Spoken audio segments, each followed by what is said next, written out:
여러분, 교회는요, 늘 건강하고, 늘 행복하고, 늘 하나님의 사랑이 가득하고, 늘 기쁨이 충만해야 합니다. 또 하나님께서는 저와 여러분을 향해서 교회라고 말씀해 주십니다. 그래서 저와 여러분의 인생이 바라기는 좀 행복하고, 좀 건강하고, 좀 훌륭하고, 좀 하나님 앞에서 기쁨이 충만하고, 하나님의 사랑이 가득하면 좋겠습니다. 그러기 위해서 마리아 해리스는 이제 교회에 대해서 이 5가지를 이야기하는데, 교회 안에는 예배가 있어야 된다. 그리고 교제가 있어야 된다. 이게 이제 교회의 두 기둥이죠. 예배와 소그룹. 그래서 예배가 있고 교제가 있고 그 다음에 봉사가 있어야 된다. 그리고 교회 안에 예배가 있고 교제가 있고 봉사가 있다면 그 다음에는 교육이 있어야 된다. 교회학교 교육이 필요하고 작년 교육이 필요하고 제자 양육이 필요하다. 그리고 마지막 5번째 성교, 캐리그마. 하나님의 말씀을 전파하는 전도가 있어야 된다라고 말씀하고 있습니다. 그래서 중요한 것은요, 이 5가지의 영역이 얼만큼 우리 안에 균형이 있는가. 이것이 중요합니다.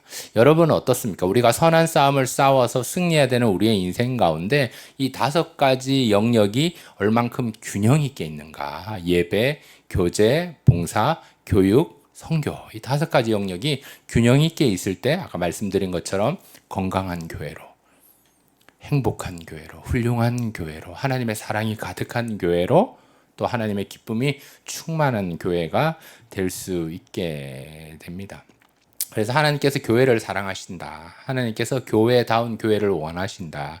그러면 우리 자신이 교회라면 끊임없이 이 5가지 영역을 우리는 균형 있게, 너무 한 곳에 치우치지 말고 균형 있게 우리는 행할 수 있어야 합니다. 이것은 우리의 소망입니다.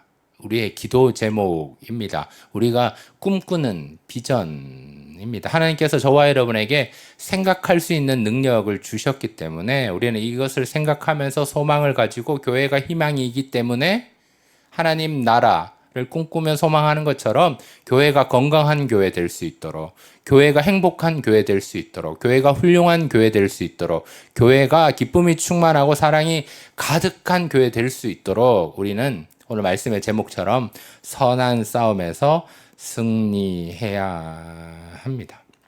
하나님은요, 하나님 자신 생각을 안 하고 끊임없이 교회 생각만 하시는 거예요. 교회가 잘 되기를 바라고. 우리가 잘 되기를 바라시는 게 하나님의 마음입니다. 그래서 하나님은 늘 교회를 통해 기뻐하시고 우리의 사람을 통해서 기뻐 영광 받으시기 때문에 우리는 선한 싸움에 싸워서 교회다운 교회로, 여전히 교회 안에 희망이 있기 때문에 이거 소망하며 꿈꾸며 우리는 기도하며 나아가야 합니다. 왜 그렇게 하시냐 하면은요, 하나님께서 내 교회를 세우겠다라고 예수님께서 베드로의 신앙 고백 위에 말씀을 해주셨지만 창세기에 보면 하나님께서 사람을 만드시고 하나님의 형상대로 지으시고 거기에 하나님께서 숨을 불어 넣어 주셔서 생명이 되는 그 순간부터 우리는 하나님의 특별한 창조함을 입은 존재입니다. 그렇기 때문에 하나님은 끊임없이 우리를 생각하시면서 우리가 기뻐하면 하나님도 기뻐하신다는 거예요. 우리가 좀 슬퍼하면 하나님도 슬퍼하신다는 거예요. 우리가 괴로우면 하나님도 가슴 아파하시기 때문에 우리는 선한 싸움에서 승리하며 교회의 모습으로 하나님께 영광 올릴 수 있어야 하겠습니다. 그러나 우리는 어떻습니까? 때로는 실망합니다. 좌절합니다. 절망합니다. 넘어집니다. 실패합니다. 실수합니다. 불평하고 원망하는 것이 우리들의 모습이라는 거예요. 잘 안 된다는 거예요. 하나님의 마음은 이거지만 저와 여러분의 행동과 태도와 방향성은 넘어질 때가 있다라는 거예요. 어떤 의미에서 그런 저와 여러분을 향해서 하나님께서 말씀하시는 성경이 우리 오늘 읽었던 디모데 전서의 내용입니다. 물론 바울 사도가 목회 서신으로 개인적으로 디모데에게 말씀하시는 내용이지만 여기 하나님의 감동으로 쓰여졌기 때문에 하나님께서는 오늘날 저와 여러분에게 격려하시면서 다시 일어나라고 격려하시고 축복하시고 하나님께서 말씀하시는 내용입니다.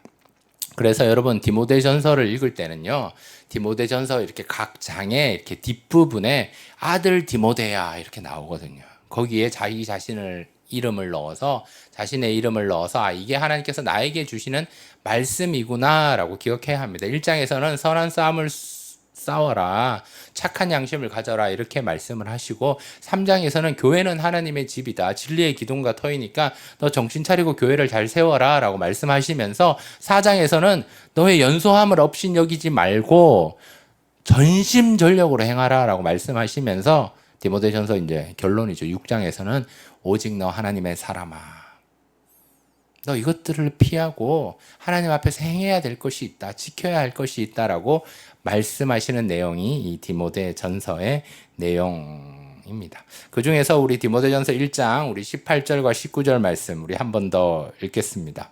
아들 디모데야, 내가 내게 이 교훈으로서 명하노니 전에 너를 지도한 예언을 따라 그것으로 선한 싸움을 싸우며 믿음과 착한 양심을 가지라. 어떤 이들은 이 양심을 버렸고 그 믿음에 관하여는 파선하였느니라. 믿음으로 착한 양심을 가지고 우리들은 선한 싸움을 싸워야 합니다. 타협하는 것이 아닙니다. 우리는 말씀으로, 기도로 싸워 나가는 거죠. 말씀을 읽기 싫어도 읽어야 되는 거예요. 기도를 하기 싫어도 기도해야 합니다. 예배 자리에 나오는 거 힘들지만, 이렇게 온라인으로 함께 수요 기도회 하는 거 힘들지만 함께 하셔야 된다는 거죠. 이것이 하나님의 마음이고 하나님의 부르심입니다. 여기서 중요한 것은요, 선한 싸움을 싸워라, 피투성이가 되라, 이게 아니라 이미 우리들은 승리자라는 사실을 우리는 기억하면서 이 승리, 이 전쟁에서 승리, 이 선한 싸움의 승리는 우리 것이기 때문에 우리는 그 믿음을 가지고, 확신을 가지고, 착한 양심을 가지고 선한 싸움을 싸우기만 하면 된다라는 거예요. 왜? 승리는 이미 하나님께서 우리들에게 주셨기 때문입니다. 바울 사도는요, 이 선한 싸움을 계속 강조하는데 이것은 영적 전쟁입니다. 에베소서에서는 하나님의 전신갑주를 입어라 라고 말씀하면서 무시로 깨어 기도하라 라고 이야기를 하는데, 로마서에서는 이 세대를 본받지 말고 오직 너희 몸을 하나님이 기뻐하시는 거룩한 산 제물로 드리라 라고 말씀하시면서 승리하라라는 거예요. 디모데 후서에서도 결론과 같이 말씀해도 내가 전제와 같이 부음이 되었다, 내가 달려갈 길을 마치고 믿음을 지켰으니까 너는 선한 싸움을 싸워야 된다, 계속 싸워야 된다라고 말씀하고 있습니다.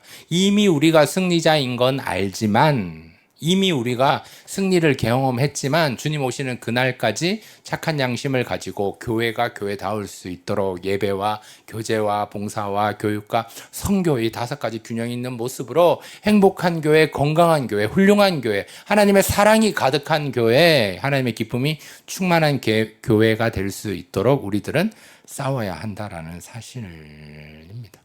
이거 목숨 걸고 하는 거예요. 주님 오신 그날까지 최선을 다해서 싸우는 거예요.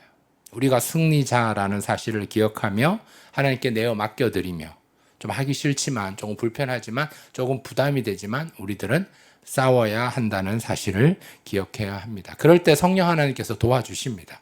이미 우리는 승리자이기 때문에 성령 하나님께서 도와주셔서 우리 편이 되어주시고 우리의 손을 붙잡아 주십니다. 우리는 그 사실을 기억하며 하나님 앞에 한 걸음씩 나아가야 합니다.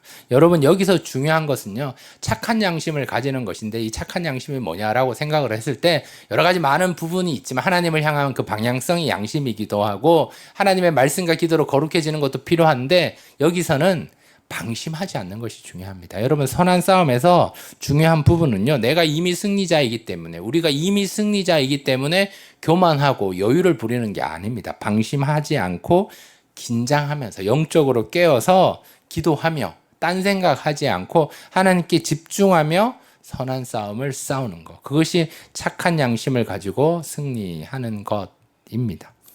이것은요, 자신과의 싸움입니다.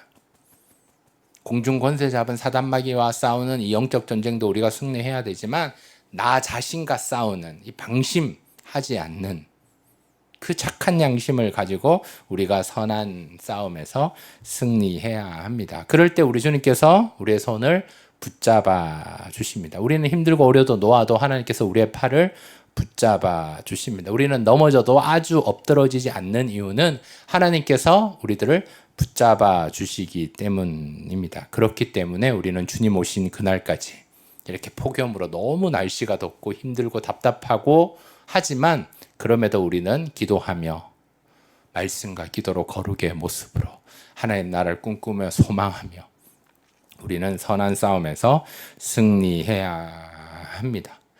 성령님께서 우리들을 인도해 주십니다. 지도해 주십니다. 승리하게 해 주십니다. 우리를 도와 주십니다. 관심을 가져 주십니다. 그러니까 우리는 성령님께 내어 맡겨드리며 믿고 의지하며 착한 양심으로 선한 싸움을 싸워야 합니다. 그런데 우리는 성령님의 인도하심을 받지 않고 성령님을 따라가지 않고 성령님을 믿지 않고 우리는 자꾸 세상에 끌려갑니다. 딴 생각에 끌려갑니다. 물질에 끌려갑니다. 또 다른 것들에 끌려갑니다. 그러니까 불평합니다. 넘어집니다. 좌절합니다. 절망합니다. 포기하게 됩니다. 짜증 낸다라는 거예요. 그러면 안 된다는 거예요. 하지만 성령님을 따라가고 주님의 손에 붙들림을 따라서 착한 양심으로 선한 싸움에서 승리하며 나아가면 기분이 좋아요.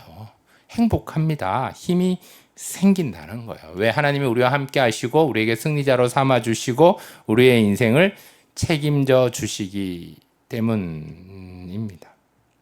그렇기 때문에 우리는 교회의 비전을 놓고 선한 싸움을 싸우며 제발 하나님 훌륭한 교회, 하나님이 원하시는 건강한 교회, 하나님 안에서 행복이 가득한 교회, 기쁨이 있는 교회, 사랑이 있는 교회로 주님 인도하여 주옵소서 내어 맡기며 우리는 그 교회를 경험하며 그렇게 교회의 모습으로 살아내며 우린 예수님을 닮아가야 합니다. 여러분, 때문에라는 말은 우리나라 말에는 약간 부정적인 표현이에요. 뭐뭐 때문에 내가 이렇게 됐다.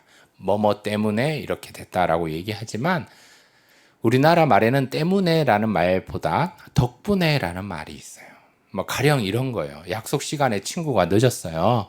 너 때문에 내가 기다렸잖아가 아니라 너가 약속 시간에 늦는 그 덕분에 늦었기 때문에가 아니라 늦는 그 덕분에 나는 이 주변을 둘러보면서 산책하면서 자연을 만끽할 수 있어서 이렇게 얘기할 수 있는 거예요. 또 뭔가 식당에서 메뉴가 늦게 나왔기 때문에 짜증난다가 아니라 식당에서 메뉴가 늦게 나온 덕분에 내가 배가 고파서 허기가 져서 음식을 더욱 맛있게 먹었다라고 말할 수도 있는 거죠. 이게 때문에와 덕분의 차이인데요.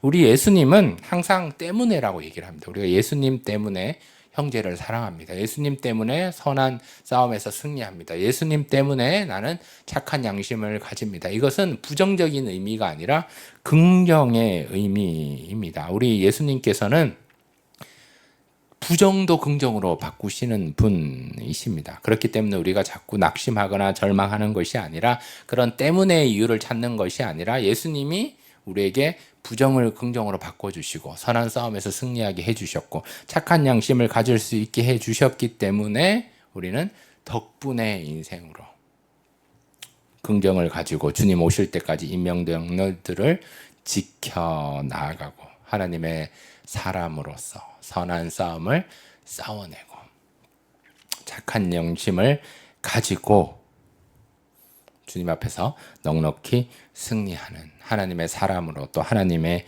교회로서 예수님을 구주로 모시고 예수님을 닮아가는 따라가는 우리 사랑하는 푸른의 교회 또 온라인으로 함께하는 저와 여러분 다 되실 수 있기를 주님의 이름으로 축복합니다.